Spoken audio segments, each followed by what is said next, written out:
To Celia.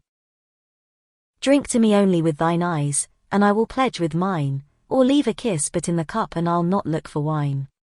The thirst that from the soul doth rise doth ask a drink divine, but might I of Jove's nectar sup, I would not change for thine.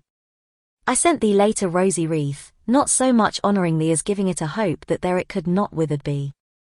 But thou thereon didst only breathe and sentest it back to me, since when it grows, and smells, I swear, not of itself but thee.